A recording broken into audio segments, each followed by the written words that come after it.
지난 10월 달 그리고 11월 달 2달이죠. 2달 동안 결혼 소식을 알리는 청첩장이죠. 청첩장을 6개를 받았습니다. 그리고 부고장을 3개를 받았어요. 요즘 젊은 친구들이 결혼을 잘 안 하려고 한다는데 막상 청첩장을 받아보니까 생각보다 결혼을 참 많이 하는 것 같아서 조금은 놀랬습니다. 그런데 갑자기 코로나 때 결혼을 안 했잖아요. 1년이 가도 한 장을 못 받았는데 2달 동안 6장을 한꺼번에 받으니까 살짝 부담이 되기는 하지만 그래도 되게 좋은 현상 같습니다. 마땅히 축하할 일이기도 하고요. 그런데 또 한편으로는 결혼 소식만큼이나 이혼에 관한 소식도 꽤 많이 들렸어요. 그래서 제가 정확한 팩트를 가지고 말씀을 드려야 하기 때문에 얼마나 요즘 사람들이 이혼을 많이 하나 통계를 찾아보려고 했는데 이제는 그런 수고를 굳이 하지 않아도 됩니다. 왜냐하면 사람들과 이야기하다 보면 자연스럽게 그들이 저에게 얘기를 해주더라고요. 옛날에는 3쌍 중에 1쌍이 이혼을 했는데 지금은 2쌍 중에 1쌍이 이혼을 한대요. 제가 찾아본 게 아니라 그가 이제 찾아보고 저한테 해준 얘기. 거기다가 법적인 이혼은 안 했지만 이미 마음으로 이혼한 부부는 또 얼마나 많겠어요. 특히 연예인들의 이혼 소식을 들으면 좀 그래요. 결혼을 한다고 막 전국적으로 생중계를 해놓고 몇 년, 불과 1년, 2년도 되지 않아서 벌써 이혼 소식이 들려옵니다. 아마 이혼하려고 결혼한 사람은 아무도 없을 거예요. 없습니다. 다 나름 행복하게 잘 살아보려고 그렇게 결혼을 했겠죠. 그러나 그렇게 보란 듯이 잘 살기가 어렵습니다. 물론 외관상으로는 뭐 성격이나 취향이나 뭐 그런 것들이 안 맞아서 혹은 경제적인 이유로 여러 가지 뭐 이유가 있겠지만 사실은 그 뒤에서 사단은 결혼을 뒤틀어서 결혼을 왜곡되게 해서 그리고 가정을 깨서 아예 결혼과 가정을 성경과는 반대 방향으로 가게 하는 것이 사단의 목적인데 그것이 너무 잘 되고 있다는 것이죠. 우리 시편 23편 공부도 하고 또 설교를 통해서 가장 임팩트 있게 우리에게 다가온 것 중에 하나가 뭐냐면 여호와의 선하심과 인자하심이 반드시 나를 따르리니. 그래서 그 표현을 추적한다라는 표현으로 우리가 사용을 했습니다. 그래서 여호와의 인자하심과 선하심이 우리를 추적합니다. 그래서 너무너무 은혜가 됐어요. 좋았습니다. 근데 하나님의 선하심과 인자하심만 우리를 추적하는 것이 아니라 사단도 우리를 추적합니다. 끝까지 추적합니다. 그래서 사단의 목적대로 결혼과 가정에 시험이 들게 하죠. 그래서 결과적으로 사단이 보기에 아주 좋은 쪽으로 지금 너무너무 잘 되어가고 있습니다. 아마 살아보신 분들 그리고 지금 살고 계신 분들 다 공감하실 거예요. 그래도 우리가 살아야 하고 그리고 살아서 결혼을 빛내야 하고 궁극적으로는 이 결혼과 결혼 생활을 통해서 하나님께 마땅히 영광을 돌려야 합니다. 어떻게 해요? 하나님께서 원래 설계하신 그 결혼 그리고 그 결혼 생활의 목적과 방향대로 가는 것을 통해서 우리가 하나님께 영광을 돌리는 것이죠. 자, 이렇게 본다면 사실은 결혼은 앞으로 결혼할 청년들에게만 필요한 것이 아니라 이미 결혼식을 올려서 결혼 생활을 하고 있는 분들에게도 가정이 있는 분들에게도 결혼을 아는 것은 알되 성경적으로 알고 이해하는 것은 너무나 중요합니다. 정말 정말 중요한 일입니다. 왜냐하면 결혼은 하나님 나라의 설계도 중에서도 아주 핵심적인 중요한 역할을 하고 있습니다. 물론 중요하기는 하지만 그 중요성에 비하면 마치 씨앗 같은 모습이기 때문에 다소 과소평가될 수는 있습니다. 예를 들면 이런 것이죠. 수박 한 덩어리와 수박씨 하나가 있어요. 뭐가 더 중요하고 우리는 뭐에 더 포커스를 둘까요? 뭘 선택하겠어요? 수박과 수박씨 뭘 선택하겠어요? 당연히 수박에 관심이 더 많죠. 그러나 수박이라는 정보가 담긴 DNA가 바로 이 수박씨 안에 담겨 있기 때문에 사실 수박씨는 수박이라는 열매 그 이상의 가치를 담고 있는 것이죠. 마찬가지로 결혼이라는 이 원리 안에 하나님 나라에 대한 중요한 정보들이 다 담겨 있습니다. 그래서 결혼이 되게 중요합니다. 만약 이 결혼이 왜곡되고 무너지면 그 다음은 결혼으로 인해 시작되는 가정이 분명히 왜곡되고 무너질 것이고요. 가정이 무너지고 왜곡되면 교회가 반드시 영향을 받게 될 것이고요. 교회가 영향을 받으면 결국은 하나님 나라에까지도 영향을 받게 될 것입니다. 그러니까 결혼만 흔들어 놓으면 자연스럽게 가정과 교회와 하나님 나라까지 다 뒤틀어지는 일이 벌어지기 때문에 사단은 어떻게 해서든지 결혼을 무너뜨리려 할 것이고요. 무너뜨리되 그러면 어떤 형태로 사단이 이 결혼과 가정을 무너뜨릴 것인가? 지금 우리가 그 현상과 실제들을 우리 주변에서 쉽게 보고 있죠.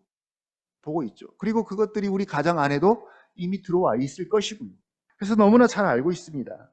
이 시대의 결혼관, 이 시대의 가정관, 이 시대의 교회관, 지금 어디로 흘러가고 있을까요? 앞으로 흘러갈까요? 우리가 보고 듣고 탄식하고 있는 그대로입니다. 그래서 성경적 결혼관에 대해서 알아야 합니다. 성경은, 하나님은 결혼에 대해서 뭐라고 말씀하고 있는지, 하나님은 왜 결혼을 만드셨는지, 하나님은 왜 하와를 만드셨고 아담과 결혼을 하게 하셨는지, 그리고 아담과 하와의 출산을 통해서 이 출산의 원리를 통해서 하나님은 뭘 하려고 하시는지, 그리고 하나님은 지상에서 어떤 역할을 하기 위해서 가정을 세우셨는지, 그리고 요즘 교회들이 가장 많이 강조하는 것 중에 하나가 뭐냐면 교회 같은 가정 혹은 가정 같은 교회. 예. 가정은 교회와 무슨 관계이고 또 가정을 통해서 교회가 어떻게 드러나야 하는지, 교회는 왜 존재하는지 등등에 대해서 우리의 사견이나 우리의 소견이 아니라 혹은 개인적 취향이나 혹은 이 시대의 시대 정신이 아닌 이 모든 것을 만드신 창조하신 하나님의 목적과 의도를 분명히 알아야 합니다. 우리가 사실 이미 서약을 했죠. 서약을 했습니다. 신앙 고백을 그렇게 했어요. 하나님의 말씀인 성경이 우리 삶의 표준이요 법칙이다. 나는 그걸 믿습니다. 라고 이미 세례받을 때 혹은 입교할 때 다 고백을 합니다. 우리가 살면서 모든 법을 다 알지는 못합니다. 실제로 알지를 못해요. 그러나 생활과 관련된 당장 어기면 처벌을 받는 법에 대해서는 알고 그래도 지키려고 하잖아요. 어기면 당장 범칙금을 받습니다. 부과되기 때문에 되게 그런 법에 대해서는 우리가 신경을 많이 씁니다. 결혼이, 가정이 이렇게 중요하다면 이 결혼과 가정과 교회에 대해서 성경은 뭐라고 말씀하고 있고 또 어떤 기준과 표준을 가지고 있는지 알고 있어야 합니다. 당장 우리 청년들, 이미 이제 결혼하신 분들은 물 건너갔어요. 물 건너갔지만 그러나 우리 자녀들이 있기 때문에 알아야 되겠죠. 도대체 어떤 배우자를 선택해야 하는지, 어떤 남편감을 선택하고 어떤 아내를 맞이하고 선택해야 하는가, 어떤 사람하고 결혼을 해야 하고 더 중요한 것, 왜 결혼을 해야 하는가, 왜 누구와 결혼하는가 해야 하는가에 대해서 성경은, 하나님은 뭐라고 말씀하시는가. 적어도 성경을 믿고 따르는 자라면, 그리스도인이라면 이 답을 알지 못하면 결혼을 하지 말아야 합니다. 또 잘못 듣고 또 목사님이 결혼하지 말랬다고 또 이렇게 오해하시면 안 됩니다. 물론 몰라도 할 수는 있어요. 할 수 있습니다. 왜요? 뭐 성인이 됐기 때문에 자기 의사 표현이 가능한 성인이면 자기 선택과 결정에 따라 결혼을 할 수 있습니다. 그러나 선택과 결정에 대한 책임은 결국 또 본인이 져야 해요. 그리고 그것이 고통으로 다가옵니다. 고난으로 다가와요. 배우자를 선택하고 결정하는 혹은 뭐 직장을 선택하고 결정하는 문제도 다 같은 문제입니다. 같은 문제예요. 표준, 기준은 뭔가? 하나님의 말씀이 성경인가? 아니면 취향인가? 그래서 한 글자 더 붙여서 개취라 그러죠. 개취. 개인적인 취향인가? 개인적 취향. 세상의 도리를 따르는 나의 소견입니다. 우리는 지금 충분히 이 시대의 결혼관에 적잖이 영향을 받고 있어요. 영향을 받고 있습니다. 이것이 소위 말하는 시대 정신이죠. 너희는 이 세대를 본받지 말고 오직 마음을 새롭게 함으로 변화를 받아서 하나님의 선하시고 기뻐하고 온전하신 뜻이 무엇인지 분별하도록 하라. 로마서 12장 2절이죠. 싫든 좋든 결혼에 대한 이 시대의 시대 정신에 벌써 많이 영향을 받고 있습니다. 당장 결혼에 대해서 소극적이고 부정적인 태도를 갖는 것조차도 영향을 받고 있는 거예요. 여기에 대해서 충분히 답을 가지고 있어야 합니다.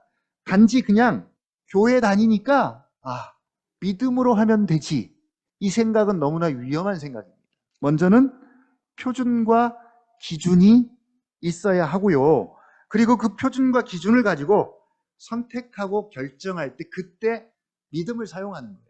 아무것도 없는 상태에서 믿음으로 한다? 그건 불가능한 이야기입니다. 왜냐하면 이 성경적 표준과 기준을 가지고 배우자를 결정하고 선택하는 일이 결코 쉽지가 않아요. 마치 이것 같아요. 이제 히브리서 우리 시작했잖아요. 히브리서 11장쯤 가면 우리 지난 주에도 믿음장 잠깐 소개했는데 거기 보면 이제 모세 이야기가 나와요. 모세가 둘 사이에 뭔가를 선택하고 결정합니다. 바로의 왕궁에서 애굽의 왕자로 편하게 낙을 누리며 살 것인지 아니면 애굽의 노예로 살고 있는 하나님의 백성들과 함께 고난을 받으면서 살 것인지 이건 모세가 선택해야 해요. 결정해야 합니다. 죄의 낙을 누리며 살 것인지 그 백성들과 고난을 받으며 살 것인지 둘 중에 하나 더 좋은 편을 모세는 선택하고 결정을 해야 합니다. 이때 믿음이 필요한 거예요. 이때. 모세는 어느 편을 선택합니까? 히브리서 11장 24절 보니까 믿음으로 모세는 장성하여 바로의 공주의 아들이라 칭함받기를 거절합니다. 세상 말로 말하면 이런 표현이에요. 아주 굴러 들어온 복을 스스로 발로 걷어차버린 거죠. 사람들은 다 누구나 지금 이렇게 되려고 하는데 모세는 반대로 차버렸어요. 이보다 더 안락하고 보장된 미래가 어디 있어요? 안정된 노후 생활, 편안한 생활, 이보다 더 큰 부귀영화를 누릴 수는 없습니다. 그러나 도리어 하나님의 백성들과 함께 고난받기를 잠시 죄악의 낙을 누리는 것보다 더 좋아하고 오히려 고난 속으로 스스로 들어가기를 결정합니다. 선택합니다. 그리스도를 위하여 받는 수모를 애굽의 모든 보화보다 더 큰 재물로 여겼으니 이는 상 주심을 바라봅니다. 여러분 어때요? 이런 결정과 선택이 쉬울까요? 쉬웠을까요? 이건 그냥 말로만, 머리로만, 생각으로만, 관념으로만 하는 결정과 선택이 결코 아닙니다. 아주 현실적이고 실제적인 결과와 선택입니다. 그래서 믿음이 필요한 거죠. 성경적 표준과 기준을 가지고 배우자를 선택하고 결정을 하든 직업을 선택하고 결정을 하든 아니면 하나님의 백성들이 복음에 합당한 삶을 사는데도 바로 이런 믿음의 결정과 선택들이 계속 필요한 것이죠. 그럼에도 불구하고 그렇게 불편한 길을 스스로 자처하고 고난의 길을 선택한 이유는 뭐겠습니까? 바로 믿음이 영원의 관점으로 현실을 평가해서 진정으로 가치 있는 것이 뭔지를 보여주고 있기 때문입니다. 믿음의 역할이 그거예요. 그래서 믿음으로 선택하고 결정을 해야 합니다. 그러나 믿음으로 한다는 것이 믿음만 있으면 다른 것은 몰라도 돼. 묻지도 따지지도 않고 그냥 믿음으로 하면 돼가 아니라 먼저는 하나님의 법, 하나님의 뜻이 담긴 표준과 법칙과 기준이 무엇인지 먼저 알고 있어야 한다는 것이죠. 그래서 뭐 하라? 교리 공부하라는 얘기예요. 그래서 이것 때문입니다.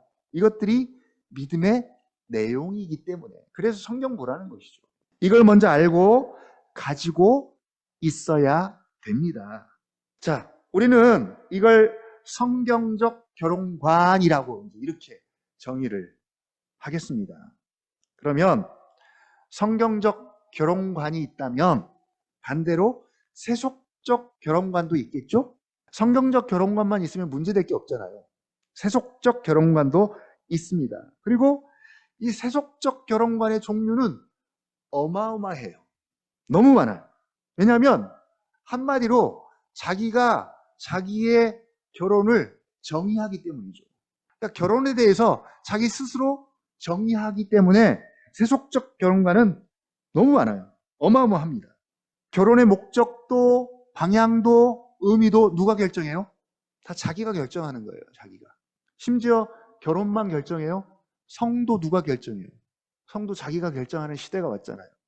생물학적 성은 어쩔 수 없다 쳐도 이제는 사회적인, 문화적인 성은 이걸 젠더라고 요즘 막 표현하죠. 그거는 내가 결정하겠다. 그 성에 대해서는 남자로 살지 여자로 살지 이건 내가 결정하겠다. 그러니까 비록 나는 생물학적으로는 남성일지라도 사회적으로 문화적으로는 나는 여성으로 살겠습니다. 라고 자기가 결정합니다. 독일이 최근에 11월 달에 이걸 법적으로 이제 허용을 했어요. 허용을 했다 그럽니다. 그래서 유럽은 거의 이제 이런 분위기가 됐고요. 이게 이제 점점 전 세계적으로 계속 확산되고 있는 상황입니다. 성에 대한 자기 결정권이죠. 근데 이게 모든 영역에 다 적용이 되는 거예요. 결혼에 대한 자기 결정권입니다. 다 어디서 나온 것일까요? 나, 자아 실현, 자기, 인본주의의 산물이죠. 물론 뒤에는 사단이 있겠죠. 이 세속적 결혼관이 자기가 결혼을 정의하는 것이라면 그 종류가 어마어마합니다.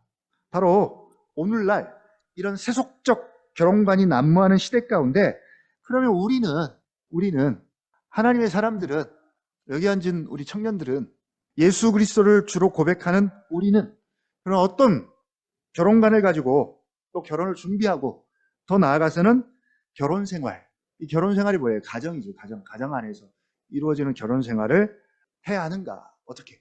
그리고 결혼 생활을 풀어가려면 가정이 등장하고요. 그 가정의 기둥, 부부관계. 이 부부관계는 결혼을 이미 한 분들에게 해당이 되겠죠. 부부관계가 있어야 하고요.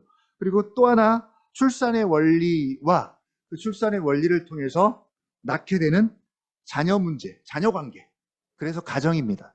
자, 결혼도 난리지만 가정도 사실은 난리죠. 가정이 무너져 간다고 그렇게 표현합니다. 외형적인 집들은 견고해지고 더 높아지고 훨씬 더 좋아지는데 그 안에 있는 가정들, 소프트웨어는 더 파괴되고 이상하게 왜곡되어져 가는 시대 가운데 그러면 우리 가정은 어디로 가고 있고 왜 존재하고 어떤 방향으로 가야 하는지 바로 성경적 가정관, 성경적 부부관, 성경적 자녀관도 역시 필요합니다. 결혼관만큼이나 세속적 가정관도 넘쳐나죠? 넘쳐납니다. 그래서 역시 또 믿음이 필요한 것이죠. 세속적 결혼관과 세속적 가정관을 가지고 사는 것에는 믿음이 필요치 않아요. 필요치 않습니다. 예를 들면 A도 세속적이고 B도 세속적이다. 근데 이 둘 중에 하나를 믿음으로 선택하려고 하는 것이죠. 과연 이게 가능한가라는 것이죠. 이건 무당에게나 필요한 선택과 결정입니다. 이건 믿음의 선택이 전혀 아니라는 것이죠. 만약 세속적이지만 이걸 믿음으로 선택했기 때문에 이 세속적인 것이 성경적으로 혹은 그런 것들로 바뀌어서 그것이 하나님께 영광이 된다면 좋겠지만 그런 일은 없다는 것이죠. 성경적 결혼관과 세속적 결혼관 사이에서 둘 중에 하나를 선택할 때 믿음의 선택과 결정이 필요한 것이고, 성경적 가정관과 세속적 가정관 사이에서 뭘 선택하고 결정할 것인지 그때 이제 우리의 믿음이 필요한 것입니다. 근데 애시당초 지금의 시대는 그런 것 같아요. 애시당초 성경적 결혼관과 상관없이 세속적 결혼관들 중에서 하나를 선택을 하려고 하는 것이죠. 근데 그리스도인이기 때문에 그냥 하면 안 되니까 거기에 믿음을 이제 첨가시키는 거죠. 그런데 제 아무리 믿음을 갖다 붙여도 하나님의 뜻과는 상관없는 결혼이 될 것이라는 거죠. 그래서 믿음으로 살기 위해서는 먼저 성경적인 표준과 기준이 분명히 있어야 되고요. 알아야 합니다. 알되 여기서는 우리의 어떤 입장이나 사적인 사견이나 우리의 감정이 개입돼서는 안 됩니다. 이건 되게 일방적이고요. 이건 되게 절대적이고요. 이건 법입니다. 이건 명령입니다. 그래서 이건 순종의 문제고 신앙 고백의 문제예요. 이제 이걸 전제하고 중요함을 다시 한번 말씀드리면서 이제 먼저는 결혼에 대해서 그러면 성경은 어떻게 말씀하고 있는지 한번 알아보겠습니다. 먼저 결혼의 기원이죠. 결혼의 기원. 2장 18절 한번 읽어보겠습니다. 2장 18절. 여호와 하나님이 이르시되 사람이 혼자 사는 것이 좋지 아니하니 내가 그를 위하여 돕는 배필을 지으리라 하시니라. 예. 결혼은 하나님의 작품이죠. 하나님의 작품이고 하나님이 만드신 제도입니다. 아멘입니까? 여기서부터 틀어지면 이제 문제가 되는 거예요. 분명히 그렇게 인정을 하고 시작해야 되는데 이걸 인정하지 못하면 벌써 이제 성경적 결혼과는 애시당초 틀린 거죠. 하나님의 작품이고 하나님이 만드셨다면 그 다음 뭐예요? 그러면 왜 하나님이 결혼을 만드셨는가? 라는 문제죠. 왜? 알아야 하는데, 자, 여호와 하나님이 이르시되 사람이, 여기서 사람은 아담을 이야기하겠죠. 혼자 사는 것이 좋지 아니하니, 혼자 사는 것이 좋지 않다는데 굳이 나 혼자 산다 라는 프로를 만들어가지고 혼자 사는 것이 얼마나 편하고 좋은지를 자꾸 지금 보여주고 있어요. 보다 보면 혼자 사는 것이 로망이 될 수도 있어요. 특히 부부간에 막 싸우고 사소한 것들로 다투고 하다가 그 프로를 보면 어떨까요? 뻑가겠죠. 너무 좋다. 자, 여기서 혼자 사는 것이 좋지 않다는 것이 단지 외로워서 혹은 불쌍해서 불편해서 보기 안 좋아서가 아닙니다. 절대 그런 의미 아니에요. 그래서 그를 위하여 돕는 배필을 지으리라. 20절에도 보니까 같이 한번 또 읽어보죠. 시작. 아담이 모든 가축과 공중의 새와 들의 모든 짐승에게 이름을 주니라. 아담이 돕는 배필이 없으므로. 예. 또 아담이 돕는 배필이 없으므로 라고 또 강조를 하세요. 2장을 보면 모든 창조가 다 끝났고 그리고 에덴 동산을 창설하시고 그곳에 아담을 두시고 그리고 언약을 맺으시고 그리고 아담으로 하여금 하나님이 만드신 것을 다스리는 모습을 보여줍니다. 근데 아직까지는 뭐예요? 아담 혼자예요. 생명나무와 선악을 알게 하는 나무의 열매에 대한 명령을 들은 것도 역시 아담 혼자고요. 각종 동물과 생물들의 이름을 지어주는 일을 한 것도 아담 혼자였습니다. 그래서 질서상 아담이 먼저입니다. 그래서 남자를 머리라고 그렇게 표현한 것이죠. 그래서 계속 강조하는 것이 뭐예요?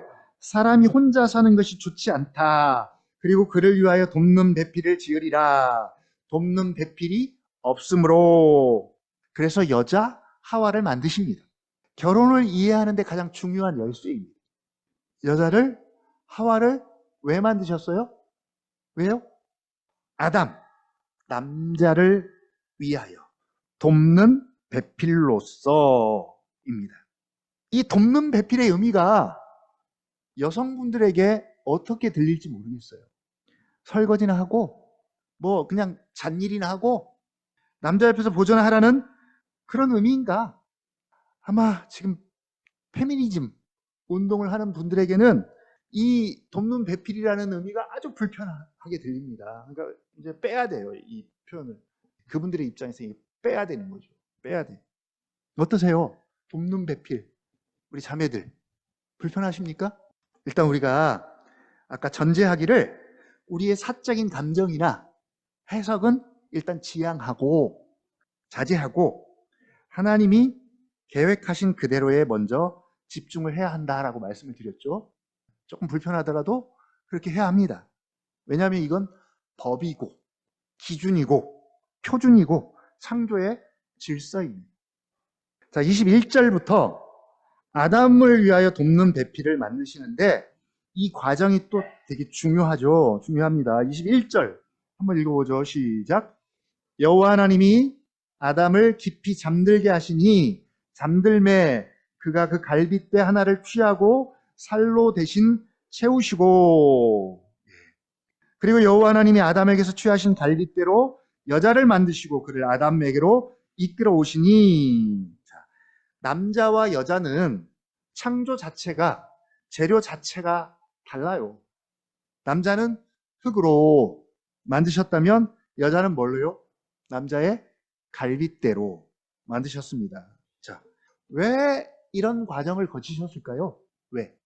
그냥 한날 한시에 똑같이 흙으로 만들어서 하나는 남자, 하나는 여자 이렇게 딱 만드신 다음에 둘이 결혼해 라고 하면 되지.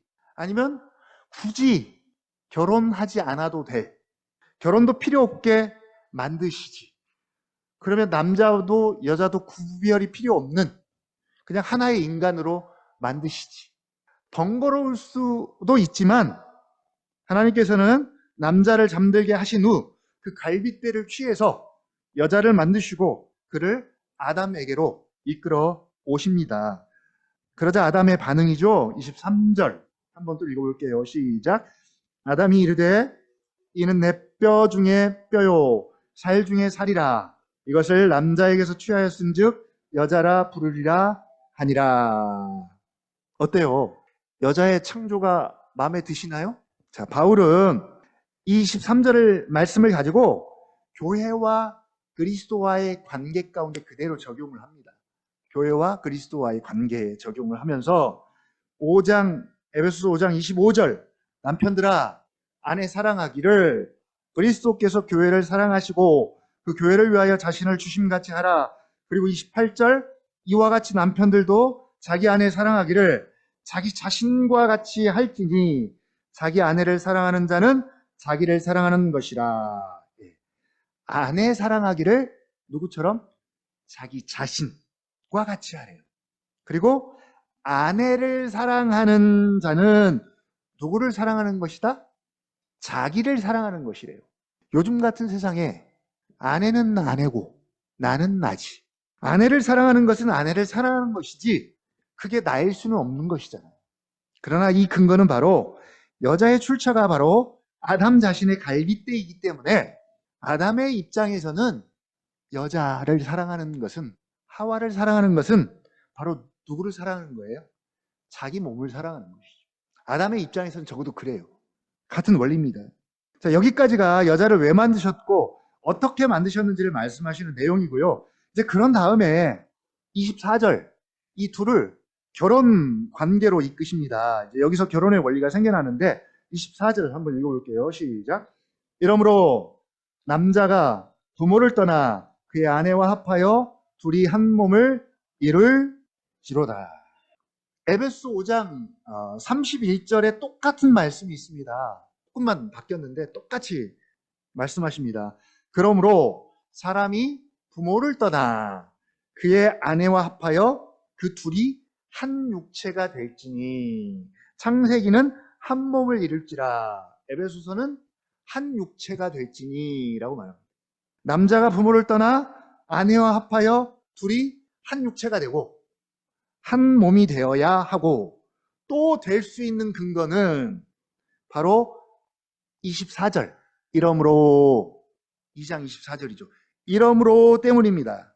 여자가 바로 남자의 갈빗대로 지음받은 남자의 한 몸이었기 때문이죠. 그래서 본질적으로 여자의 창조가 남자와 한 몸의 원리에서 만들어졌기 때문에 결혼은 그 두 사람이, 남자와 여자라는 각각의 두 인격체가 말 그대로 여기서는 둘이에요. 둘이 독립적인 인격을 가진 둘이 결혼을 통해서 한 몸을 이루고 한 육체가 되는 것입니다. 성경이 일부러 한 몸, 한 육체라고 강조하는 것을 여러분 눈여겨봐야 합니다. 그냥 둘이 하나가 되라 라고 하지 않고 한 육체, 한 몸이라고 강조합니다.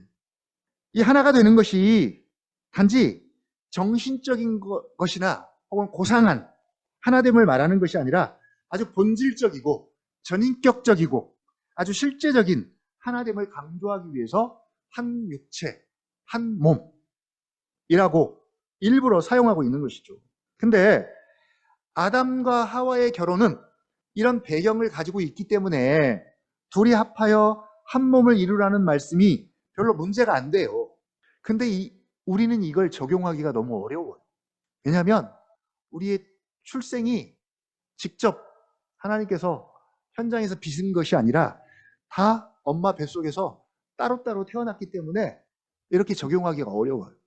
남자는 그렇다 쳐도 여자가 창조된 목적과 그 기원에 대해서 우리가 잘 몰라요. 여자의 창조의 목적과 그 기원에 대해서 제대로 알지 못하면 결혼을 성경적으로 하기는 불가능합니다. 어렵습니다. 하나님의 뜻에 따라 하기는 어렵습니다.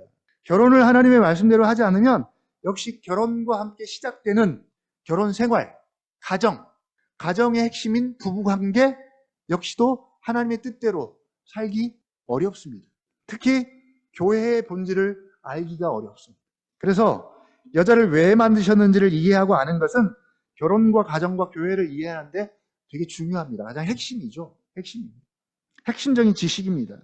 이걸 알면 예를 들어서 우리 여자 청년들의 입장에서 이제 어떤 배우자를 선택해야 할지, 어떤 사람과 결혼을 해야 할지, 반대로 남자 청년의 입장에서는 어떤 여자, 아내, 어떤 배우자를 선택해서 결혼을 해야 할지가 결정될 수 있고요.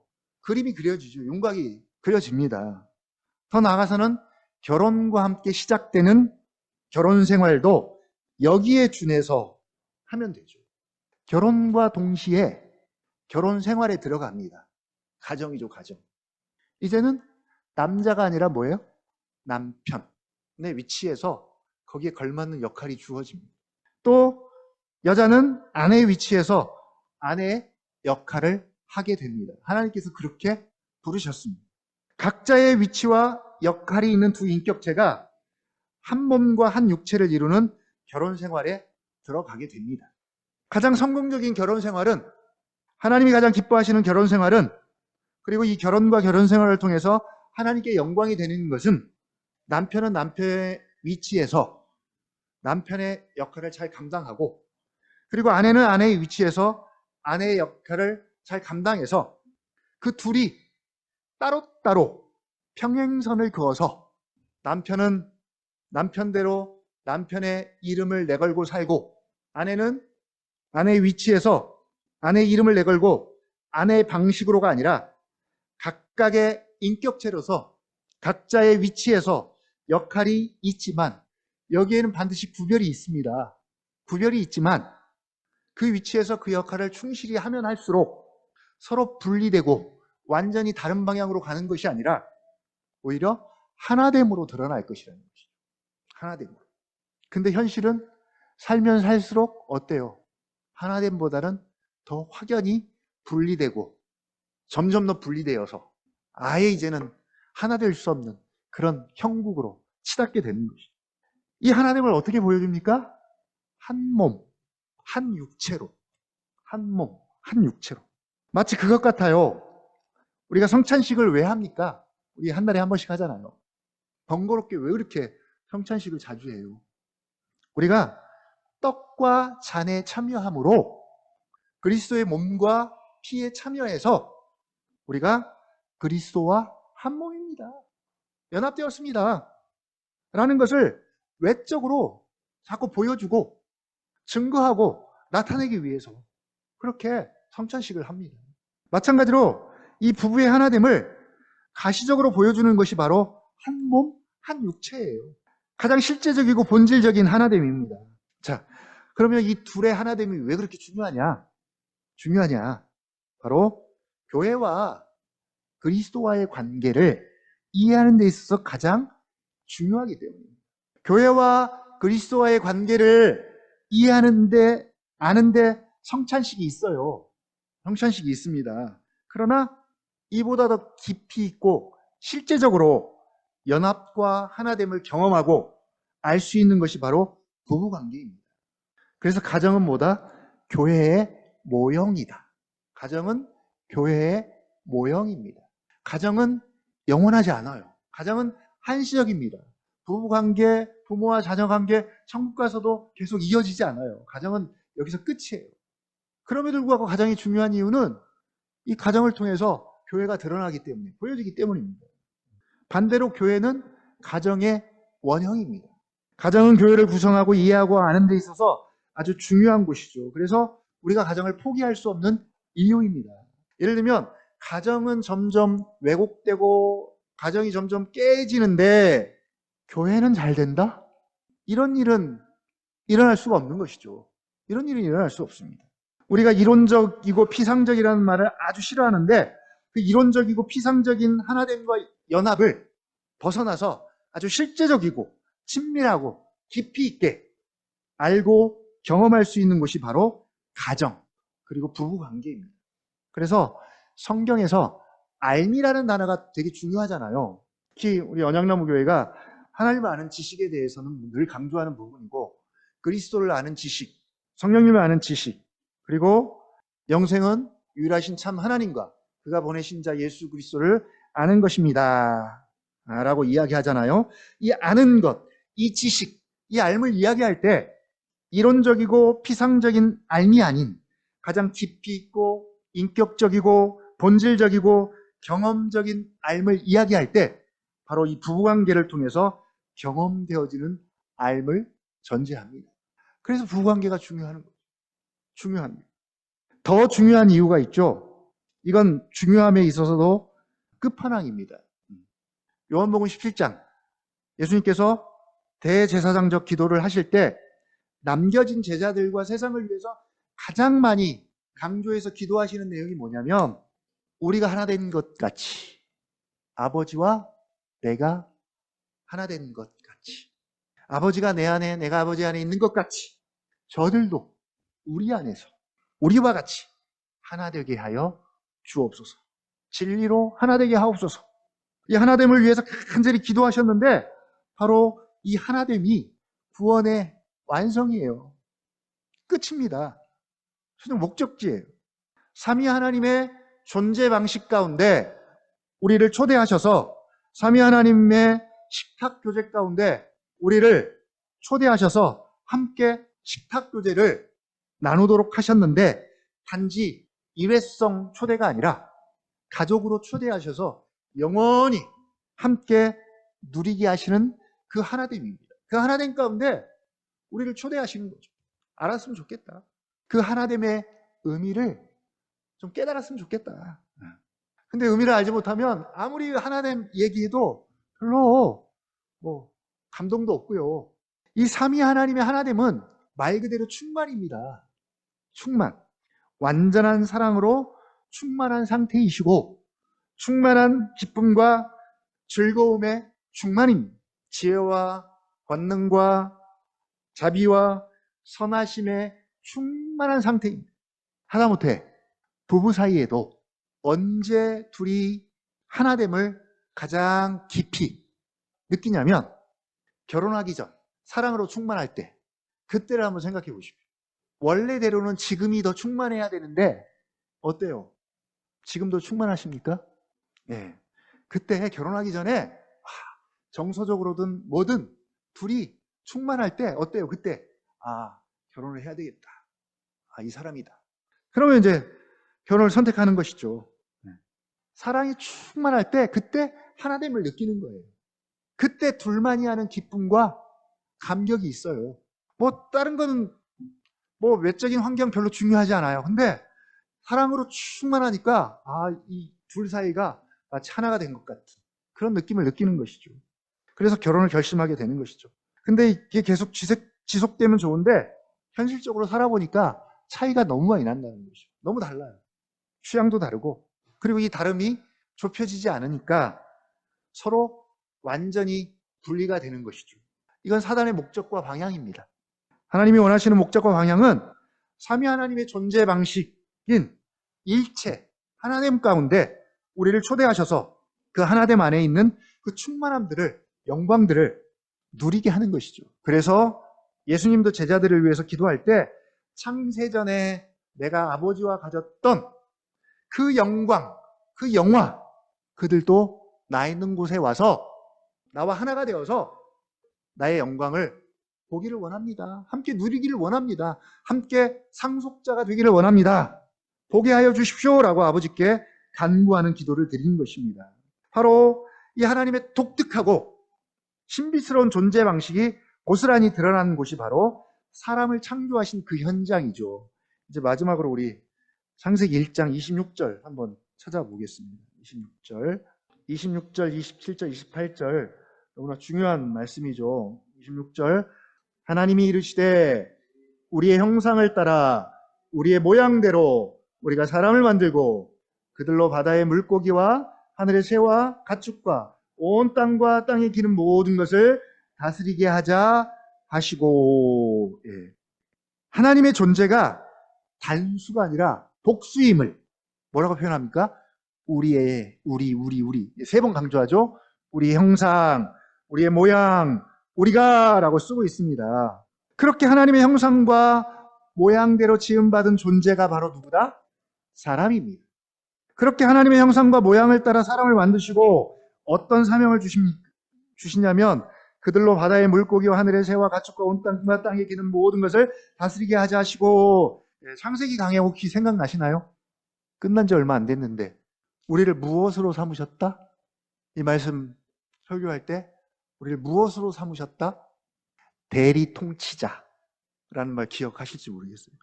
대리통치자라는 말씀으로 이 말씀을 해석해 주셨죠. 대리통치자. 하나님이 만드신 모든 것을 하나님께서 다스리고 통치하세요. 하나님 주권과 섭리 속에 있습니다. 그러나 실제적으로는 그 자연을 다스리고 경작하고 가꾸고 관리하는 일을 사람에게 맡기셨어요. 왜냐하면 사람의 존재가 하나님의 형상과 모양을 따라 지음받은 존귀한 그런 존재이기 때문에 대리통치자로 사람을 세우십니다. 자, 그런 다음에 하나님께서 사람을 대리통치자로 세우시고 27절, 28절을 통해서 26절에 대한 구체적인 실천들이 드러나죠. 하나님이 자기 형상 곧 하나님의 형상대로 사람을 창조하시되 남자와 여자를 창조하시고, 정확하게 뭐라고요? 남자와 여자를 창조하셨습니다. 우리라고 하신 하나님께서 남자와 여자를 창조하시되 하나님이 우리이시면서 또한 하나이신 것 같이, 그렇죠? 하나님이 우리이십니다. 우리이시면서도 하나이세요. 그래서 삼위일체입니다. 사람들도 우리라고 할 수 있으면서도 각각 나라고 할 수 있는 존재로 그렇게 창조하신 겁니다. 여기에 하나님의 그 부부 창조와 결혼의 원리가, 신비가 고스란히 들어 있습니다. 그리고 그들에게 복을 주시며 하나님이 그들에게 이르시되 여기서 그들은 남자와 여자 모두에게입니다. 뭐라고요? 생육하고 번성하여 땅에 충만하라, 땅을 정복하라 등등 바로 대리 통치자로 세운 다음에 그들에게 사명을 주십니다. 자, 여기까지는 남자와 여자 모두입니다. 그리고 여기서 남자와 여자는 아담과 하와만을 이야기하는 것이 아니라 그 남자와 여자로부터 나오는 모든 후손들, 자손들, 인류 모두에게 해당이 되겠죠. 해당이 됩니다. 모든 사람들이 이 사명에서 벗어날 수는 없습니다. 그런데 이 장을 보시면 에덴 동산을 창설하시고 그 에덴 동산을 경작하고 관리하고 그리고 생명나무와 선악을 알게 하는 나무의 언약을 맺으시는 모든 과정 속에 누구 혼자 있어요? 아담 혼자 있어요. 아담 혼자. 사명은 둘에게 주셨는데 실제적으로 지금 아담 혼자입니다. 그 일을 하고 있어요.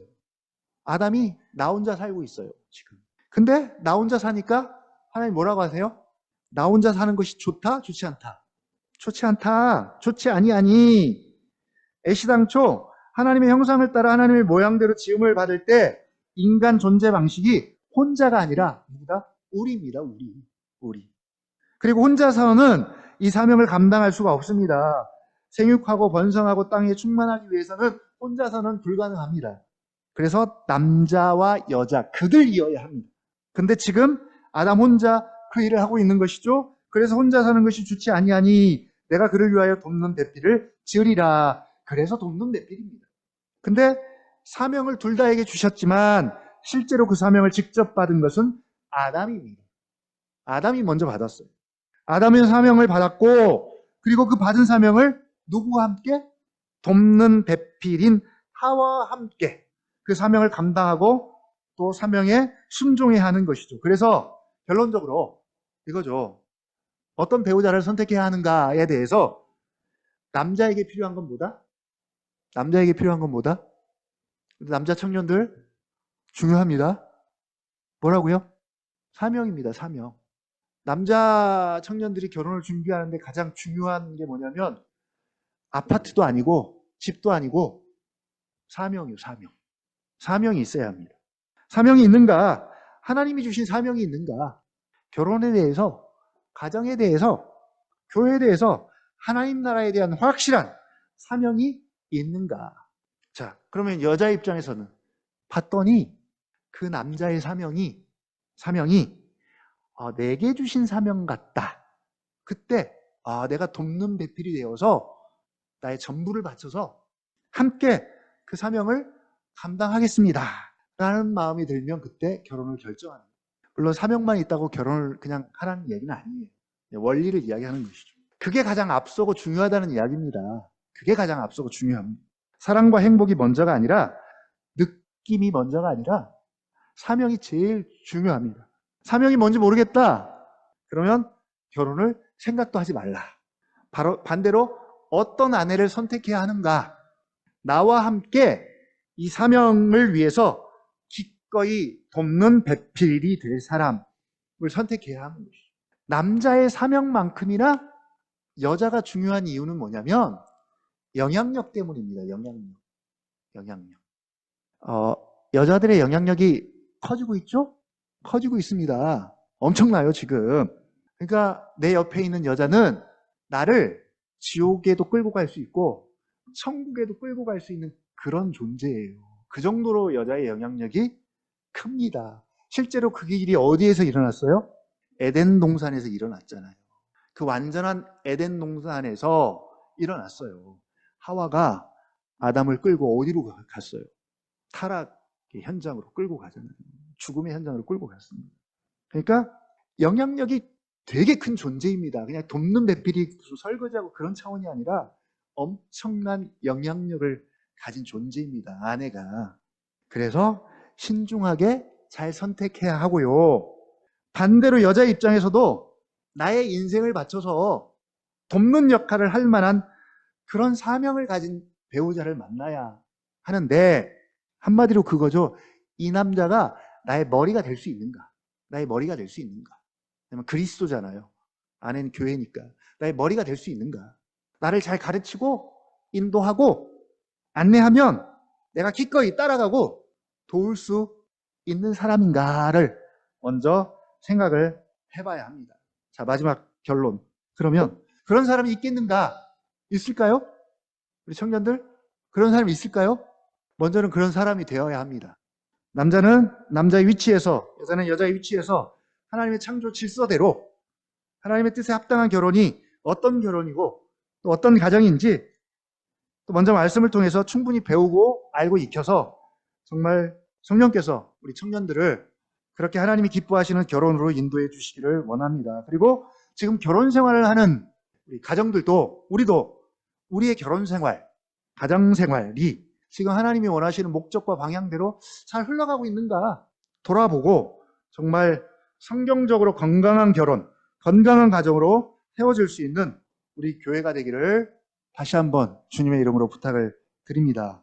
이제 다음 시간에는 우리의 신앙 고백서가 있잖아요. 우리 신앙 고백서, 웨스트민스터 신앙 고백서를 통해서 그러면 우리의 그 삶과 행위의 표준으로 삼고 있는 이 신앙 고백서에서는 결혼과 또 가정에 대해서 뭐라고 말씀하고 있는지 다음에 한번 계속 살펴보도록 하겠습니다.